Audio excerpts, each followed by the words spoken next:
사랑하는 성도 여러분, 평안하셨습니까? 4월 21일 화요일입니다. 함께 찬송가 384장 찬양하심으로 오늘의 말씀 시작하겠습니다.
아멘.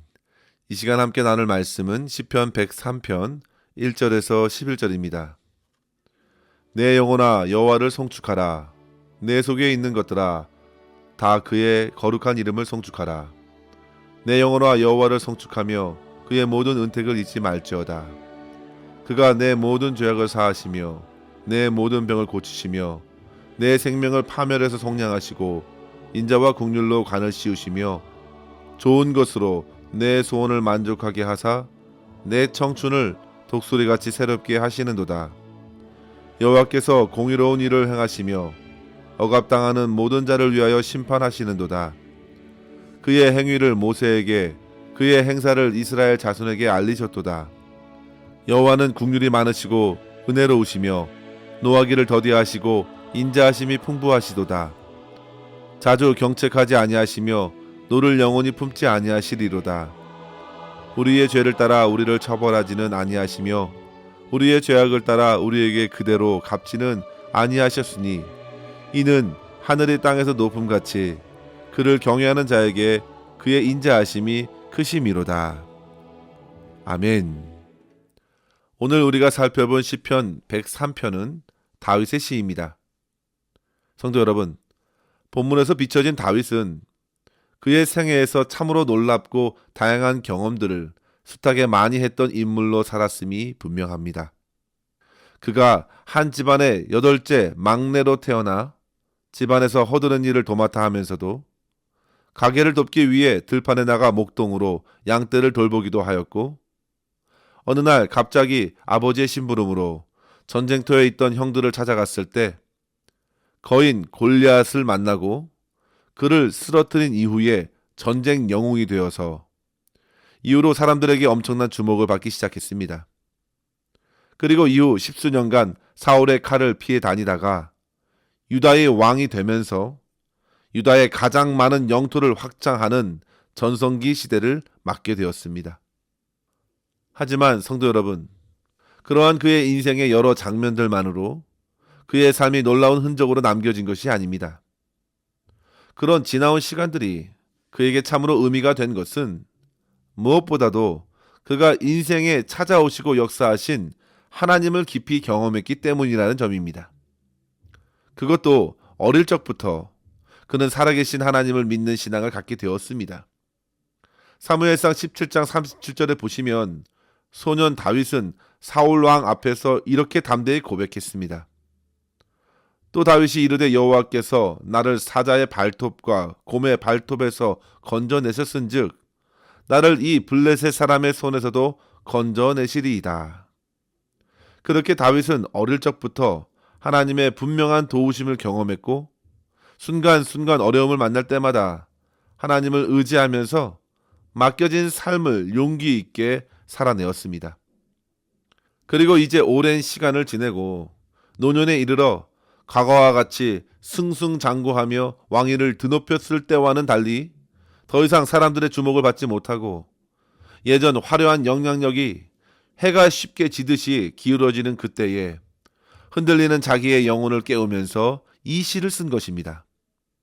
성도 여러분, 우리 모든 인생들은 나이가 들어감에 따라 분명 이같이 약함에 노출될 수가 있습니다. 은퇴 이후에 나름 화려했던 과거 세상의 일들을 내려놓고 이제 제2의 삶을 다시 살아가야 할 그 시점에서 찾아오는 심리적인 갈등들이 왜 없겠습니까? 15절 말씀에 인생은 그날이 풀과 같으며 그 영화가 들의 꽃과 같도다 라고 다윗이 고백한 것을 보면 분명 다윗은 그러한 인생의 시점을 통과하고 있었음에 틀림없습니다. 하지만 그 순간 그는 자기의 영혼을 깨운 것이죠. 오늘 살아있다는 것은 여전히 감당해야 할 아름다운 사명이 있다는 사실을 그가 깨닫고 다시금 영혼을 깨워 하나님을 찬양하였습니다. 성도 여러분, 이것이 인생의 궁극적인 사명입니다. 자기 인생에서 하나님을 찬양하는 자로 주님 앞에 서는 것이 사명입니다. 하나님을 찬양하여 그분께서 베풀어 주신 모든 것을 인정하면서 주님께 영광 돌리는 것입니다. 또한 인생이 살아갈 수 있는 원동력이 오직 하나님으로부터 공급되기 때문에 하나님께 필요한 모든 것을 간구함으로써 삶의 능력 되신 주님을 더더욱 나타낼 수 있음을 기억해야 합니다.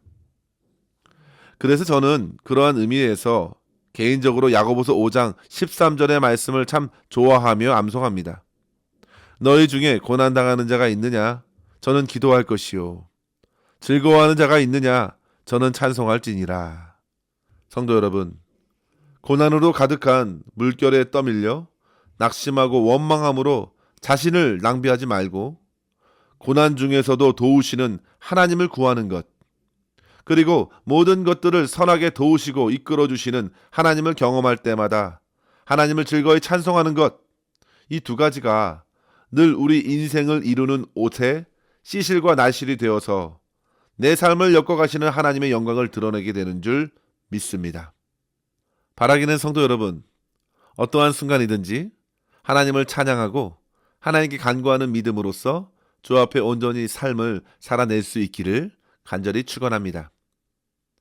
오늘 말씀을 통해서 우리는 먼저 하나님께서 그동안 다윗에게 베풀어 주신 풍성한 은혜를 기억하면서 다시금 다윗이 주님을 향한 찬양이 회복되었음을 보아야겠습니다.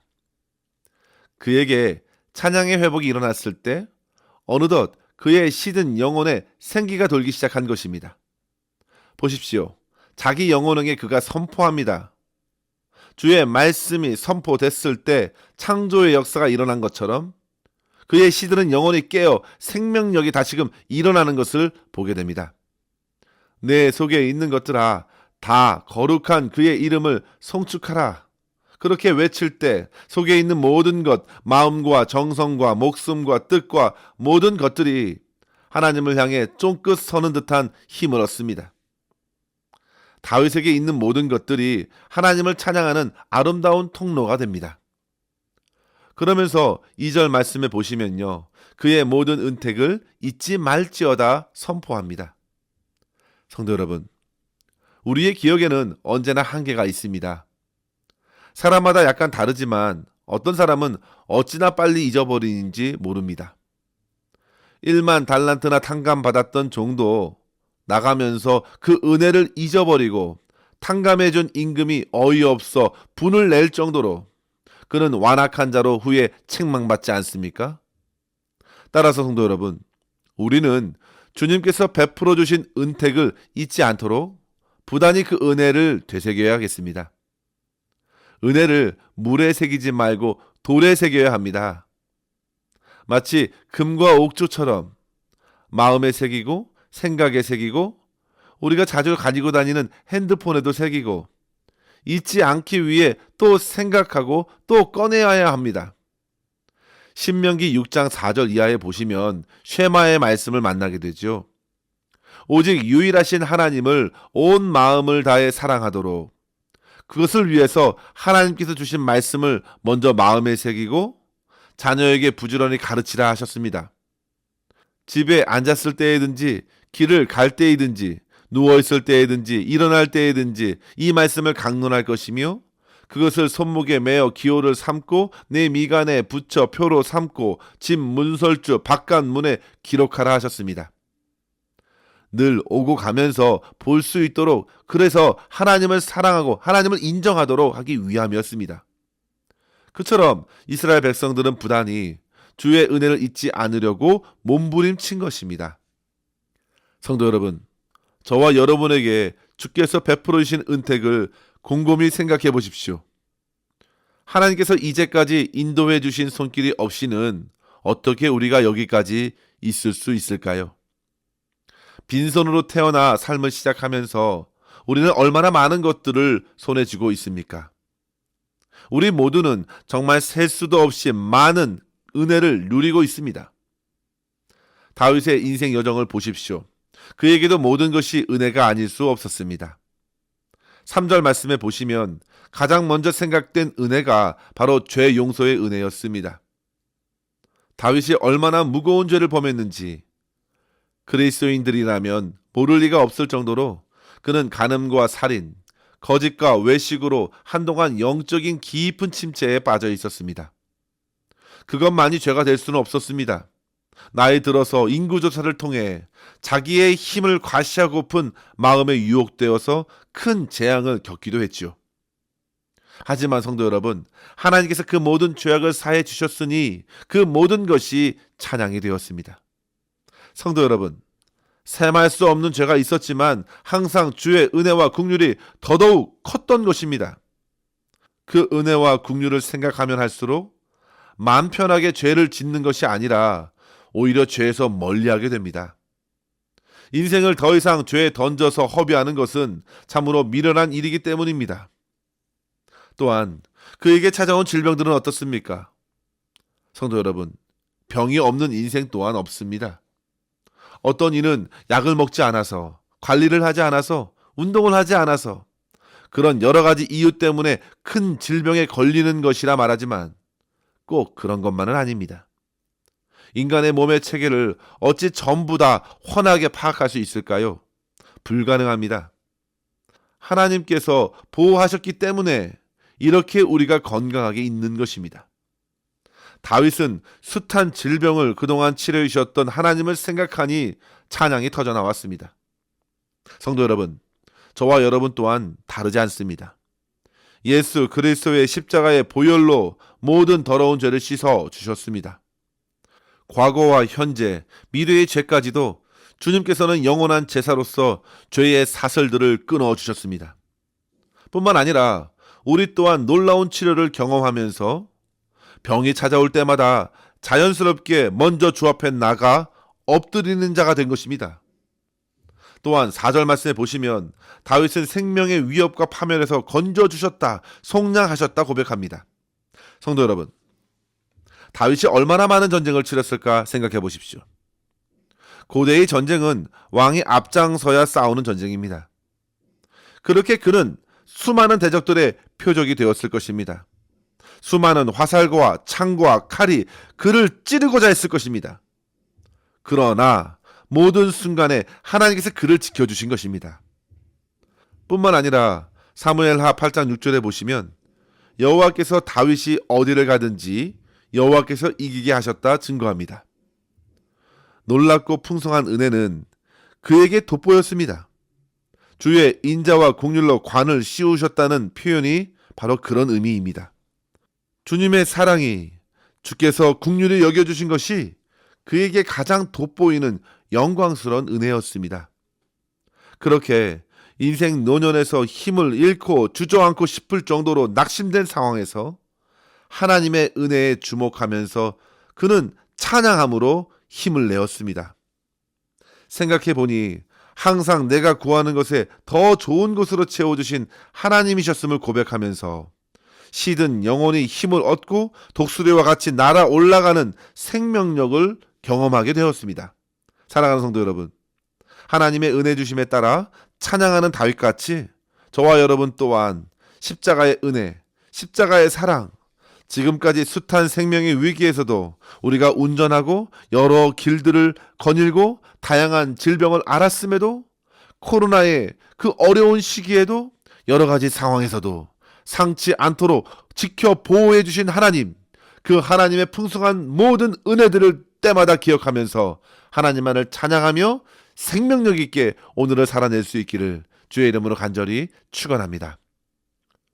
둘째로 성도 여러분, 다윗은 다음 세대에게 은혜로운 하나님의 역사를 선포하는 사명을 끝까지 감당하면서 찬양하고 있었습니다.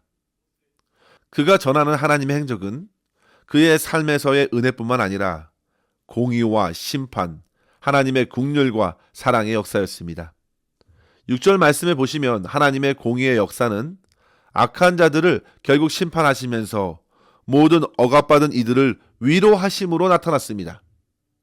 하나님의 공의와 심판은 그렇게 모세를 쫓았던 애굽의 바로와 군대에게 주어졌습니다.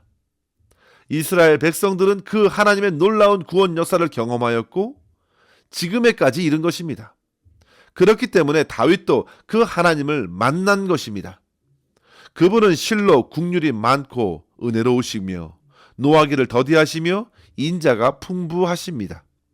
성도 여러분, 얼마나 많은 반역이 그동안 이스라엘에게 나타났는지 보십시오. 사사기 시절에는 반복되어 나타났습니다. 그리고 이후 사울 왕정에서도 하나님께서 사무엘을 통하여 참으시고 여러 기회를 주셨습니다. 하지만 사울은 결국 회개하지 않고 주님의 심판을 받게 되었습니다. 다윗이 이 사실을 너무나도 깊이 경험하면서 그는 회개하는 자로 살았고 더욱 풍성한 사랑과 긍휼을 경험하면서 하나님을 경외하는 자로 찬양한 것입니다. 성도 여러분, 주님을 경외하며 사모하십시오. 그리고 다음 세대의 주변의 사람들에게 그 하나님을 담대히 전할 수 있어야겠습니다. 그것이 찬양을 배가시킵니다. 주님께서 우리의 죄값 그대로 갚지 않으시기에 우리가 오늘을 살 수 있는 것입니다. 예레미야의 고백처럼 주님의 인자와 긍휼이 무궁하시기에 우리가 진멸되지 아니하고 아침마다 새로운 소망 가운데 새 하루를 시작할 수 있는 것입니다. 이러한 사실로 인하여 이 아침에 감사하면서 저와 여러분 가고 오는 세대에 주의 놀라운 역사를 선포하며 주님의 역사가 대대에 흘러 넘치도록 찬양하는 자로 오늘을 승리할 수 있기를 주의 이름으로 간절히 축원합니다. 기도하겠습니다. 하나님 아버지, 오늘도 주님을 향하여 우리의 마음을 열고 찬양하면서 하루를 시작하게 하시니 감사합니다. 아버지 하나님, 우리가 처한 상황이 어떠하든지 매 순간 주께서 부어주신 은혜를 되새기면서 감사와 감격으로 주님을 찬양케 하여 주시옵소서. 주님께서는 찬양받기에 합당하신 우리의 왕 되십니다. 모든 죄를 깨끗이 씻겨주셨고 모든 질병을 고치시고 생명을 지켜 보호하심으로 오늘 저희들 주 앞에 주님을 찬양하며 예배하게 하셨사오니 우리의 모든 삶을 통하여 홀로 영광 받아 주시옵소서. 내 속에 있는 모든 것들이 주님의 은혜와 사랑을 노래하게 하여 주시고 그 은혜를 힘입어 할 수 있는 대로 다음 세대의 자녀들과 주변의 사람들에게 주의 왕되심을 전하며 주의 이름을 높이는 삶으로 승리케 하여 주시옵소서. 오늘도 우리의 모든 삶을 온전히 주님의 손에 맡기옵고 감사드리며 예수님의 이름으로 기도하옵나이다. 아멘. 사랑하는 성도 여러분, 오늘도 주님과 함께 승리하시기를 바랍니다. 감사합니다.